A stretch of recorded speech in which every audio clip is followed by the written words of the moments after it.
আসসালামু আলাইকুম। আসমাইস কুকিং আপনাদেরকে স্বাগতম জানাচ্ছি। ঈদ তো দেখতে দেখতে চলেই আসলো কাছাকাছি। সবাইকে জানাচ্ছি ঈদের অনেক অনেক শুভেচ্ছা আর ঈদ মোবারক। আজ আপনাদের সাথে শেয়ার করব 1.5 পাউন্ডের একটা স্ট্রবেরি কেক কিভাবে খুব সহজেই ডেকোরেশন করে নিতে পারেন ঈদের জন্য। চলুন তাহলে কথা না বাড়িয়ে আজকের এই কেকটা আমি কিভাবে ডেকোরেশন করছি সেটাই আপনাদের সাথে শেয়ার করে নিই। এখানে আমি 1.5 পাউন্ডের একটা স্পঞ্জ কেক তৈরি করে রেখেছি আগে থেকেই। আর স্পঞ্জ কেকের ভিডিও কিন্তু আমার চ্যানেলে অনেকগুলোই দেওয়া আছে। যারা দেখেননি চাইলে আমার চ্যানেল থেকে দেখে নিতে পারেন কিভাবে খুব সহজে পারফেক্ট স্পঞ্জ কেক তৈরি করে নিতে পারেন। এখন আমি কেকটাকে 2টা স্লাইস করে কেটে নিচ্ছি। আপনারা চাইলে 3টা স্লাইসও করতে পারেন। আমি 10 ইঞ্চি মোল্ডে বেক করে নিয়েছি কেকটা। আপনারা চাইলে 7 বা 8 ইঞ্চি রাউন্ড শেপের মোল্ডেও বেক করে নিতে পারেন, অথবা যে কোনো শেপের আপনাদের পছন্দ মতো বেক করে নিতে পারেন।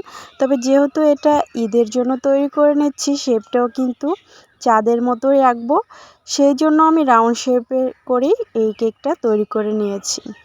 এবার বোর্ডের উপর কিছুটা পরিমাণ হুইপ ক্রিম নিয়েছি, তারপর আমি নিচের স্লাইসটা বসিয়ে নিলাম। তারপর আমি এখানে দিয়ে দিচ্ছি সুগার সিরাপ।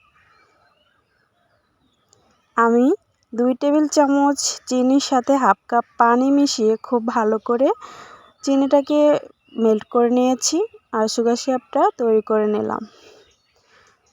আমি এখানে ইনস্টা হুইপ ক্রিমটা ব্যবহার করছি। এখানে কোনো স্ট্রবেরি এসেন্স বা স্ট্রবেরি ইমার্শন মেশাইনি, আমি ভ্যানিলাটাই রেখেছি।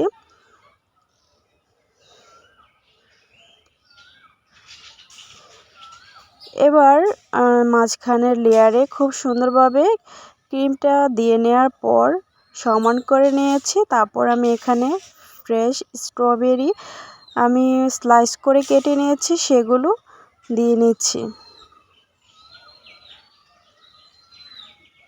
আপনারা চাইলে স্ট্রবেরি ক্রাশ সেটাও দিয়ে নিতে পারেন, অথবা না দিলেও কোনো সমস্যা নেই, দিলে টেস্টটা একটু ভালো হয়। ফ্রেশ স্ট্রবেরিটা দিলেও কিন্তু খেতে অনেক বেশি ভালো লাগে। এবার উপরের লেয়ারটা বসিয়ে নিলাম, তারপর আবারও এর উপরে আমি সুগার সিরাপ দিয়ে নিচ্ছি।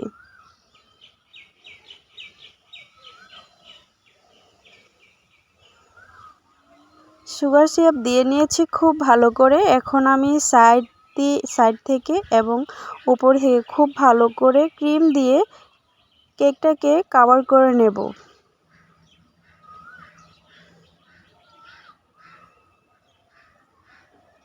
আমি একটা স্প্যাচুলার সাহায্যে ক্রিমগুলো লাগিয়ে নিচ্ছি। আপনারা চাইলে কিন্তু পাইপিং ব্যাগের ভেতরে ক্রিমটা নিয়েও ফিনিশিংটা করে নিতে পারেন, কেকটাকে কভার করে নিতে পারেন।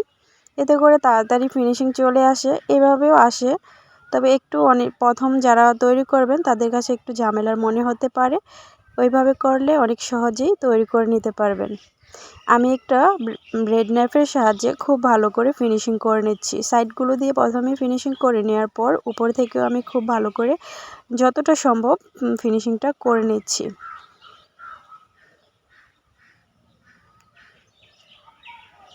আমার কেকের মধ্যে মোটামুটি ফিনিশিং চলে আসছে। বোর্ডের মধ্যে যে সাইডে ক্রিমগুলো লেগে আছে সেগুলোকে আমি খুব ভালো করে একটু টিস্যু দিয়ে মুছে নিয়েছি। এবার আমি ফ্লাওয়ার তৈরি করে নিচ্ছি। আমি কিছুটা পরিমাণ ক্রিমের মধ্যে রেড ফুড কালার মিশিয়ে নিচ্ছি অল্প করে, সেটা দিয়ে আমি একটা ঢালিয়া নজেল দিয়ে কিছু ফ্লাওয়ার তৈরি করে নিচ্ছি। প্রতিবারের মতোই আমার কেন যেন এমন হয়, আমি ফ্লাওয়ারগুলো যখন তৈরি করি সেটা ক্যামেরার বাইরে চলে যায়। এবারও তাই হয়েছে, ফ্লাওয়ারগুলো তৈরি করাটা আর আপনাদের সাথে শেয়ার করা হয়নি। আমার আরও কেকের ভিডিও আছে, যারা তৈরি করতে পারেন না এই ফ্লাওয়ারগুলো চাইলে ওই ভিডিওগুলো দেখেও তৈরি করে নিতে পারেন। ইয়েলো কালারের ক্রিম দিয়েও আমি একই রকম ফ্লাওয়ার তৈরি করে নিয়েছি, আর স্কাই ব্লু কালার কিছুটা পরিমাণ মিশিয়ে নিয়েছিলাম ক্রিমে। ওই ক্রিমটা দিয়ে আমি একটা স্টার নজেল দিয়ে কিছু ফ্লাওয়ার তৈরি করে দিয়ে দিলাম ফাঁকা জায়গাগুলো দিয়ে, আর আমি একটা লিপ নজেলের সাহায্যে পাতা কালারের ক্রিম দিয়ে কিছু পাতাও দিয়ে দিলাম ফ্লাওয়ারগুলোর পাশে যে জায়গাগুলোতে ফাঁকা আছে সেই জায়গাগুলো দিয়ে।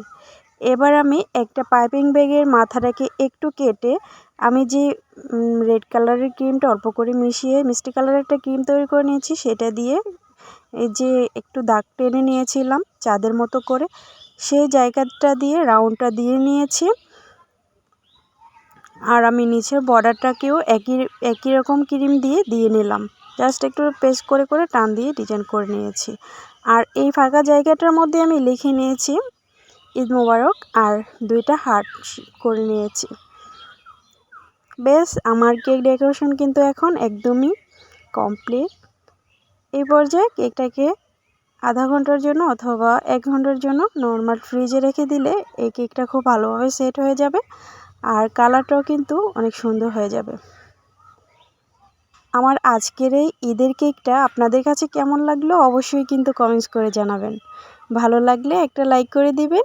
নিয়মিত চ্যানেলের পাশে থাকার জন্য নতুন সব ভিডিও সবার আগে পাওয়ার জন্য আমার চ্যানেলটাকে সাবস্ক্রাইব করে রাখবেন। পাশে থাকা বেল আইকনটিতে অল ক্লিক করে দিয়ে রাখবেন। এতে করে আমি যখনই নতুন কোনো ভিডিও আপলোড করব সবার আগে আপনার কাছে পৌঁছে যাবে।